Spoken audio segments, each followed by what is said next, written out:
Vamos iniciar agora o estudo das bibliotecas do CAD-Norma. As bibliotecas do CAD-Norma podem ser acessadas através do menu CAD-Norma P, Biblioteca. Aqui vemos basicamente três tipos de bibliotecas de blocos e uma biblioteca de notas gerais. A biblioteca de blocos é dividida em três: biblioteca do CAD-Norma, biblioteca de fabricantes e biblioteca do usuário, que possui dois módulos de entrada. A biblioteca do CAD-Norma diz respeito aos blocos já existentes no programa. Podem ser chamados de blocos genéricos por não serem de uma marca específica. A biblioteca de fabricantes traz produtos de diversos fabricantes disponíveis no mercado.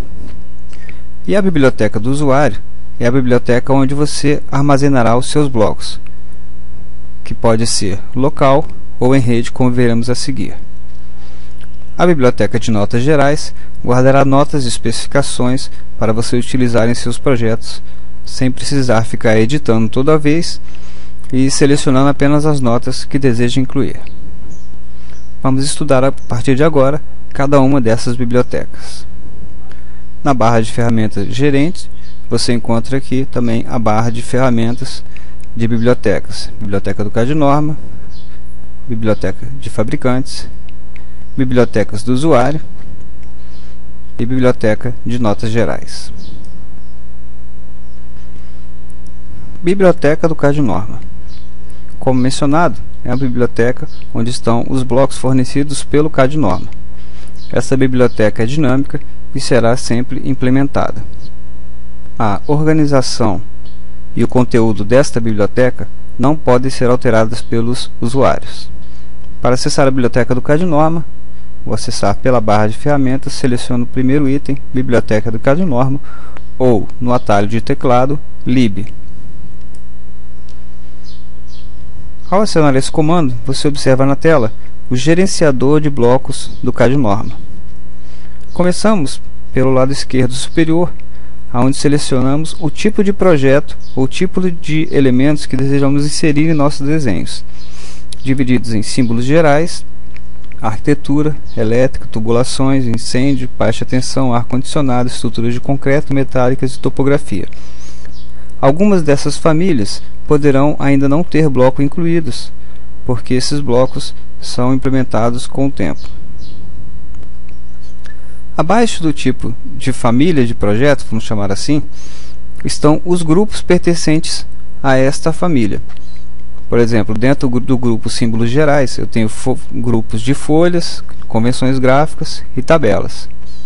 Se eu mudar a minha família para arquitetura, essa especialidade ou família estará dividida em elementos para banheiro, cozinha, serviço, móveis, equipamentos e assim por diante. Cada grupo, por sua vez, é dividido em subgrupos para especificar a função de determinados itens. Por exemplo, dentro da especialidade arquitetura, no grupo banheiro, está dividido em vasos sem caixa, vasos com caixa, bidês, mictórios e assim por diante. Selecionando, por exemplo, agora o grupo de cozinhas e serviços, ela estará dividida em cubas, tanques, fogões, ou seja, elementos para a composição de cozinhas. E assim sucessivamente para todos os grupos aqui de arquitetura. Em símbolos gerais, eu teria folhas e carimbos, divididas em folhas e carimbos. E convenções gráficas, setas norte e assim por diante.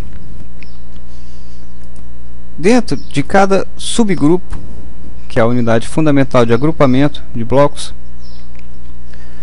eu tenho uma chamada página, que é um conjunto de 16 ícones.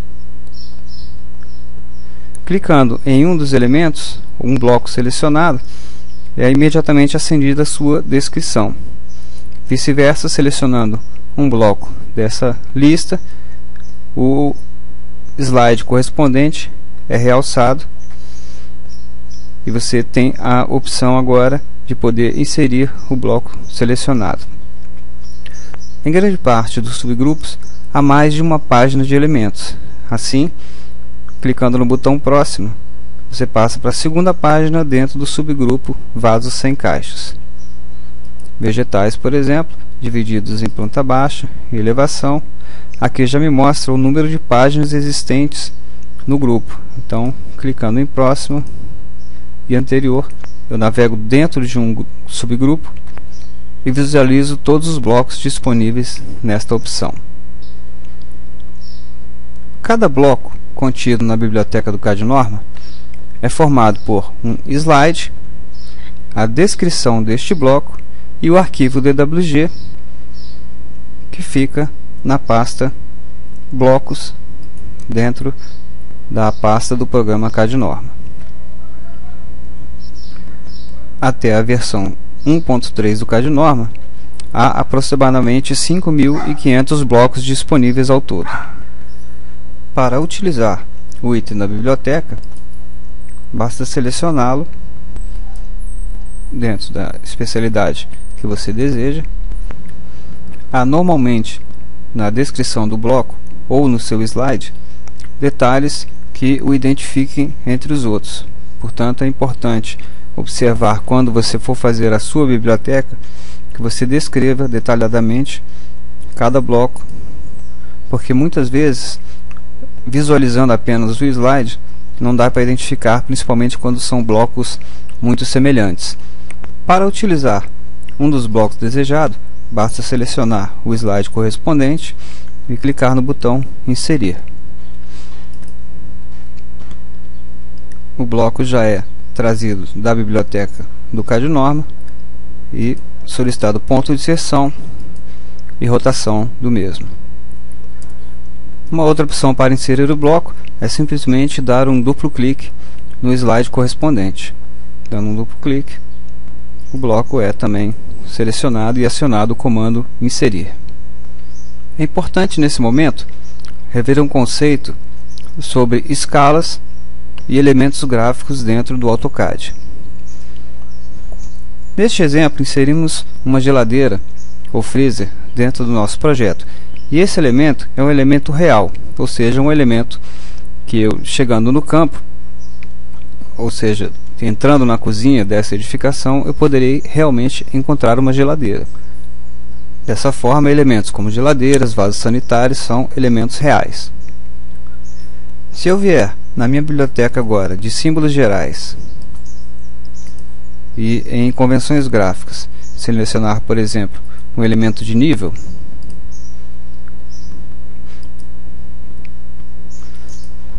este elemento é um elemento que pertence apenas ao projeto e não à edificação. Portanto, ele é um elemento gráfico. Elementos gráficos são inseridos em tamanhos proporcionais à escala atual. Neste caso, estou utilizando a escala 1:50. Se eu estivesse na escala 1:100 e voltasse na biblioteca inserindo o mesmo símbolo, ele viria com o dobro do tamanho, porque ele, sendo um símbolo gráfico, ele é inserido de acordo com a escala atual. Dentro de um mesmo subgrupo, todos os elementos deverão pertencer à mesma categoria. Veja, por exemplo, na biblioteca de elétrica, em símbolos gerais, que temos luminárias fluorescentes e luminárias diversas. Luminárias fluorescentes são elementos cujas dimensões são importantes para o desenho. Por exemplo, para uma paginação de teto, será importante na distribuição da lâmpada verificar o tamanho real de cada uma para adequar o espaçamento e a distribuição entre elas. Ao selecionar um subgrupo, além de ser atualizada a lista de blocos pertencentes a esse subgrupo e também os slides referentes a esse subgrupo, na área de propriedades do grupo são fornecidas informações sobre esse subgrupo. A primeira informação é o tipo de blocos que ele armazena. Veja, por exemplo, que no caso de luminárias fluorescentes são blocos do tipo real e não blocos do tipo gráfico, exatamente porque eles serão inseridos sempre em verdadeira grandeza e não terão o seu tamanho variado em função da escala. E aqui também a propriedade de unidades. Esses blocos foram desenhados na unidade metros. Outra informação nas propriedades do grupo é o layer aonde os elementos deste subgrupo serão inseridos. Nessa seta aqui você pode alterar o nome desse layer, se você desejar que eles sejam inseridos nos seus próprios layers, ok? E você determina também a cor deste layer. Ao ser inserido um bloco da biblioteca, ele então será inserido no layer que você determinou com esta cor, mas você também tem a opção de inseri-lo no layer atual. Então você aqui clica habilitando que ele seja inserido no layer que estiver corrente no momento da inserção. Alterando agora para luminárias diversas, vejamos que essas luminárias são apenas simbologias gráficas. Elas determinam, na verdade, pontos de luz.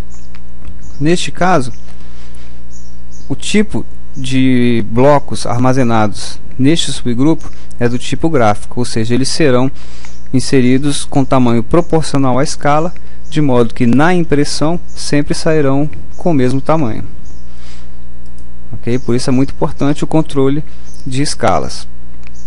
Caso você deseje utilizar um desses símbolos, mas após inseri-lo você conclua que ele está muito grande ou muito pequeno, poderá determinar um fator de escala para a inserção desses blocos, certo? No entanto, isto só vale para blocos gráficos. Voltando ao subgrupo de luminárias fluorescentes, reparem que esta opção não está habilitada.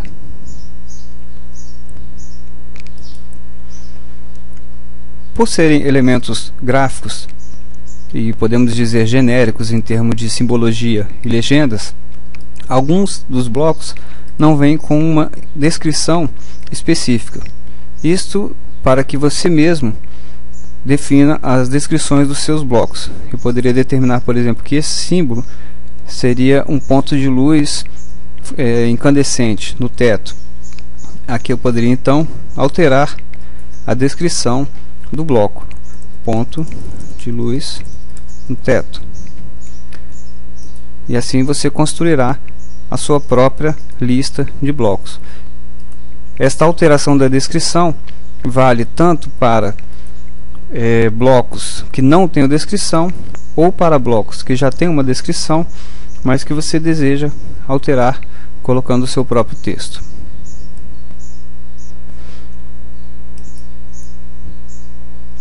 Acessando agora a área de botões para utilização, muitas vezes o bloco é muito grande, então fica difícil visualizá-lo neste slide pequeno.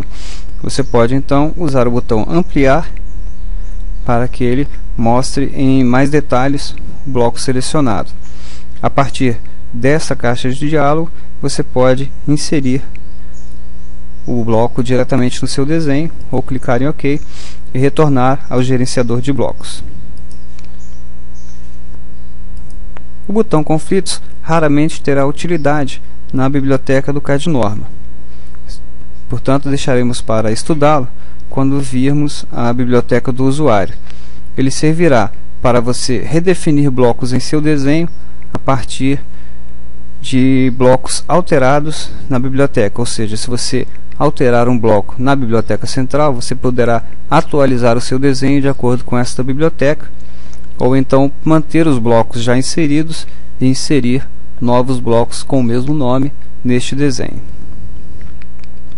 Com o botão substituir, eu me permitirei substituir blocos já inseridos no desenho por novos blocos que eu selecione na biblioteca.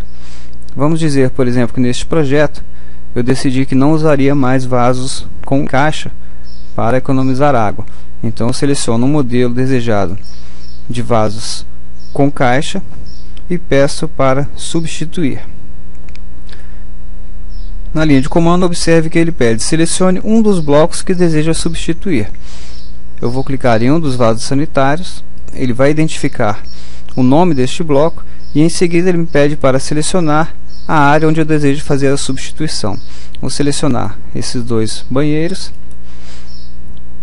e ele imediatamente substituirá o vaso sanitário encontrado pelo novo vaso selecionado na biblioteca.